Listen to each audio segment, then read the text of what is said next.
Hey, for a moment, I just want to come to you as we rapidly approach Easter Sunday, when Christians all throughout the world celebrate the resurrection. And I wanted to talk to some of my skeptical and cynical friends out there who really don't believe the resurrection is a fact, but they would probably say, it's a fairy tale. And I think that's a popular cultural objection to the idea of the resurrection, that it's just a fairy tale. And to support that claim, an appeal is often made to science, to the hard sciences. Well, as great as the modern benefits of science are, the resurrection really doesn't belong in the realm of the hard sciences, but actually it belongs in the realm of history. And so when we're talking about the idea of the resurrection, those in hard sciences really can't help us. We have to appeal to historians and literary critics. So with that in mind, what about this idea that the resurrection is just a legend? The idea being that the closest followers of Jesus just made this up to support what they wanted to believe. Well, just a couple of things. And there are more than just a couple of things, but I just want to address what I think are two solid pieces of evidence. First of all, the content of the gospel accounts are far too counterproductive to be legends. Think about this. The first eyewitnesses of the resurrected Jesus were women. Okay, why is that important?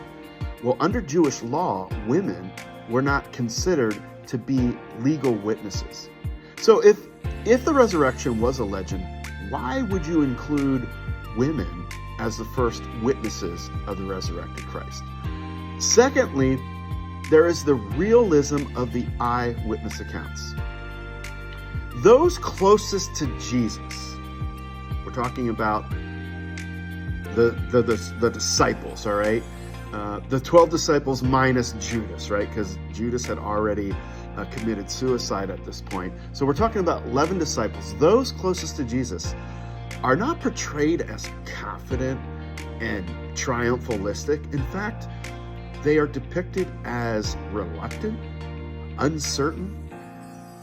Some even doubted. Of course, the most popular example being doubting Thomas, who, when he heard that Jesus had appeared to some of the disciples, he said, I am not going to believe unless what? I put my fingers, right, in his hands where the nails were, and I put my hand in his side where the spear was thrusted into his body. So why would you include this information if these accounts were indeed legendary? The only logical conclusion to include these realistic depictions of the disciples is that the resurrection was true. Now, lastly, what about the claim that the resurrection is just a fairy tale? I really think that at the end of the day, my honest evaluation of that claim is that it's disingenuous and intellectually biased.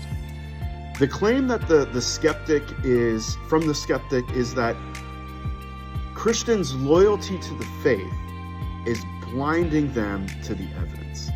Well, if this is true, then I think it's also logical and rational that the same could be true of the skeptic, that their unbelief, their commitment to unbelief, is blinding them to the evidence for the resurrection.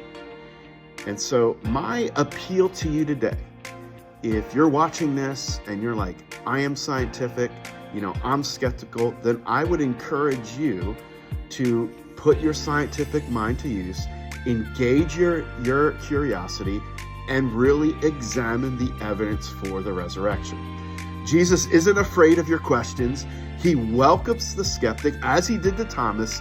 Come and see. So examine the evidence and follow that evidence to the logical conclusion. Don't be afraid to doubt your doubts about the reality of the resurrection of Jesus Christ.